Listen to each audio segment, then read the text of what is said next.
Fernando Villavicencio, que se autodeclarava de esquerda, era crítico de Lula e Jair Bolsonaro. Isso faz parte do histórico de posições dele, e quando um político de outro país morre, se expõe à vida e à obra. Assim, quando morre qualquer pessoa que tem alguma projeção, um histórico de realizações, um artista, etc., isso é absolutamente natural e é absolutamente previsível que aqui no Brasil a militância, os paquitos e as paquitas de determinados políticos fiquem revoltados com portais de notícia que divulgam o que pensava, quem era, qual é a sua vida, sua obra, da vítima do assassinato. Mas são apenas fatos, é apenas a realidade. Então, ele tinha críticas ao Lula e ao Jair. Bolsonaro criticou o Bolsonaro na época da pandemia, o Lula em relação aos escândalos petistas, quer dizer, demonstrou apoio à Operação Lava Jato várias vezes em suas redes sociais, afirmou que a vitória do Lula nas eleições de 2022 representava o retorno dos ladrões da Lava Jato, se referindo, evidentemente, aos alvos da Operação Anticorrupção, e, repito, criticou o Bolsonaro em 2019, quando o Bolsonaro era presidente do Brasil, por ter impedido a Procuradoria do Equador de acessar informações de delações premiadas da Odebrecht. Também criticou a conduta do Bolsonaro na pandemia e compartilhou uma reportagem acusando o ex-presidente de potencial genocídio. Graeb, está aí um resumo sobre os fatos, a repercussão e um pouco do histórico de posicionamentos do Fernando Villavicencio. O que chamou a sua atenção nisso tudo? Primeiro, como você bem observou, Felipe, a gente precisa ser muito cauteloso nesse momento, porque o vídeo que foi liberado por essa facção, Los Lobos, né, procura enredar o Villavicencio na corrupção, dizer que ele recebia dinheiro do narcotráfico para fazer sua campanha.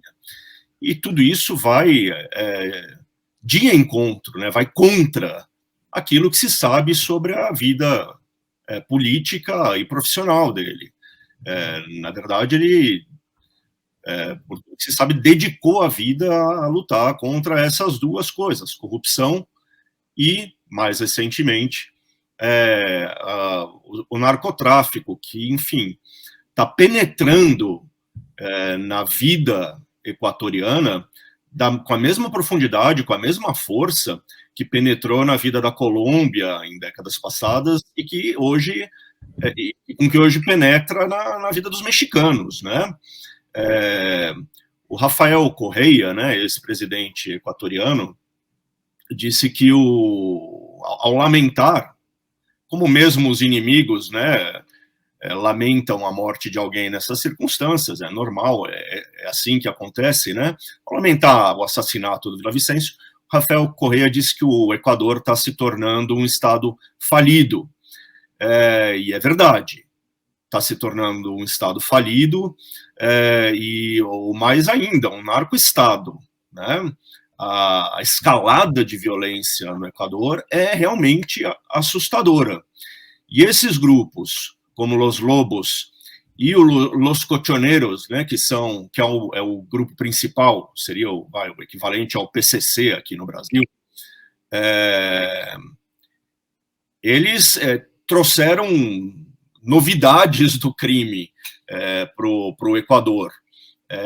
Uma violência organizada como nunca o país tinha conhecido antes, né?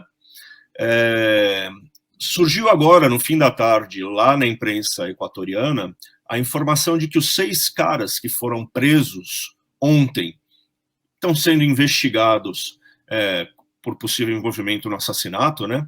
Seriam colombianos, na verdade, reforçando, se eles estiverem mesmo envolvidos no crime, né, essa hipótese de que, enfim, o tráfico internacional fincou ali as suas raízes no Equador, né? O Villavicencio, ele vinha adotando um discurso que, em alguns casos, fazia lembrar até o do presidente de El Salvador, o Nayib Bukele, né? Que, enfim, se tornou hiper popular lá no país dele, porque botou milhares e milhares de pessoas na cadeia nos últimos tempos, né? Assumiu uma atitude hiper linha dura em relação à criminalidade, que também estava mandando e desmandando em El Salvador, e botou gente na cadeia, e, enfim, está modificando lá os procedimentos de julgamento e de investigação para alongar o período dos suspeitos na prisão, né? O Villavicencio vinha falando coisas que às vezes faziam lembrar o discurso do Bukele, apesar do Villavicencio se dizer um cara de esquerda, né? Então ele realmente estava numa toada muito forte anti-narcotráfico, anti-crime organizado, e já tinha dito mais de uma vez que estava sob a mira dos bandidos.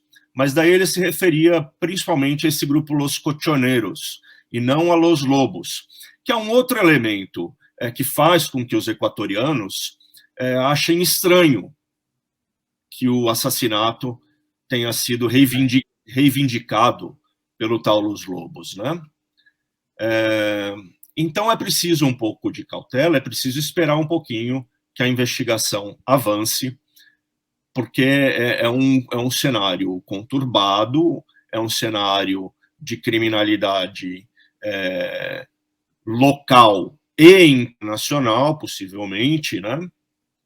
E para terminar aqui esse comentário inicial, eu só queria lembrar que daí já falando da pegada do Villavicencio como jornalista que investigava a corrupção. Uhum. Foi um dos que mais atacaram Rafael Correia e que mais apontaram vínculos de corrupção dentro do governo do Equador, né? Um dos grandes furos, vamos dizer assim, do Villavicencio como jornalismo, teve a ver com os desdobramentos do Petrolão lá no Equador. Ele foi o cara que trouxe à tona um monte de documentos que mostravam o envolvimento do vice-presidente Jorge Glass com corrupção promovida pela Odebrecht, um daqueles esquemões da Odebrecht em países aqui da América do Sul, né? A Odebrecht ia lá fazer grandes obras e agia da mesma maneira como ela tinha se acostumado a agir aqui no Brasil, pagando propina, enfim, enchendo os bolsos de políticos, do governo e das assembleias, né? Então, Villavicencio denunciou o desdobramento do Petrolão lá no Equador. Foi uma das grandes histórias que ele conduziu. Então, enfim, era um personagem que tinha ali um galardão de se opor ao crime em diversas manifestações, né? Que foi assassinado brutalmente e que na hora do assassinato é atacado também na sua reputação por esses traficantes, né? Que dão a entender que ele estava recebendo dinheiro sujo para fazer sua campanha. Agora dão a entender que todos estão recebendo, né? Porque eles estão ali naquele discurso cobrando todo mundo e dizendo que o próximo pode ser o Jean Topic, né? Não sei pronunciar exatamente, mas outro candidato. Então estão chamando ali de uma maneira genérica os políticos de corruptos, financiados com o dinheiro sujo do narcotráfico. E esse grupo, ele promove rebeliões violentas nos presídios. Quer dizer, você tem todo um controle de presídios que também está em disputa entre essas facções criminosas dominantes.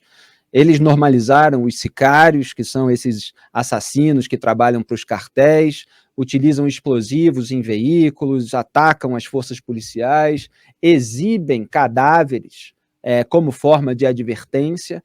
Quer dizer, tem métodos, tem expedientes de grupo terrorista. Então é esse nível de atuação, e é o segundo maior, com 8.000 integrantes, de acordo com os órgãos que, enfim, levantam esses dados lá no Equador.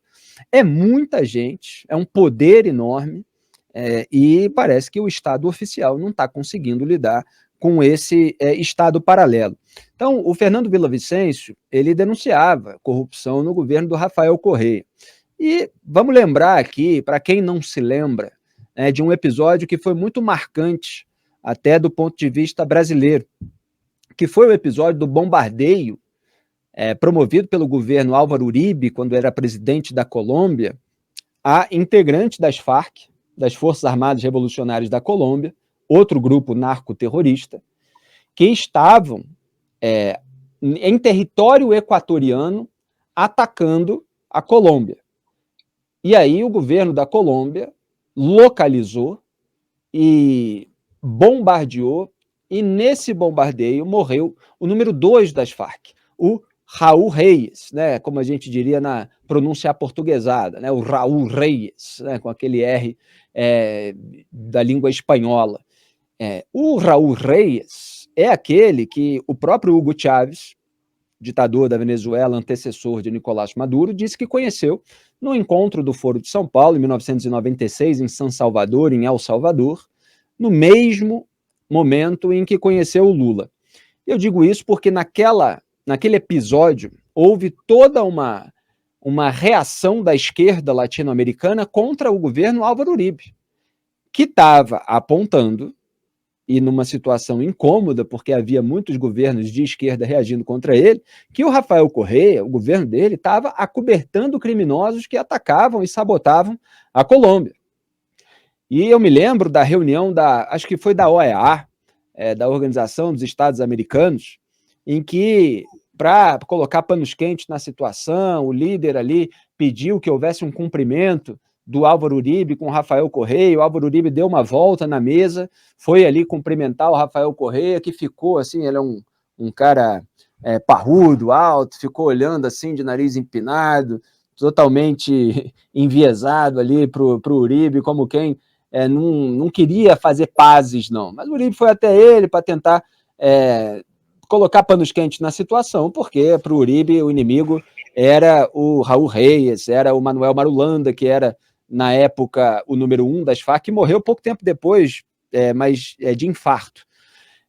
O Tirofirro, como ele era chamado. E o governo do PT, na ocasião, a gente está falando aqui de 1º de março de 2008, portanto, era o segundo mandato do Lula ainda. Ficou do lado do Rafael Correa, que sempre foi, ainda é, um aliado petista.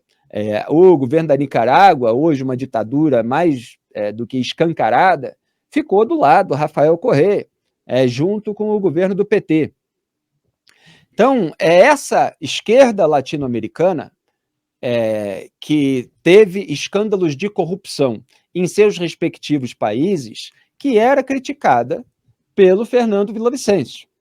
Ele criticava também, e eu não estou aqui unindo as coisas, porque a gente vai precisar aguardar a investigação sobre a facção criminosa, mas criticava também os narcotraficantes, o crime organizado.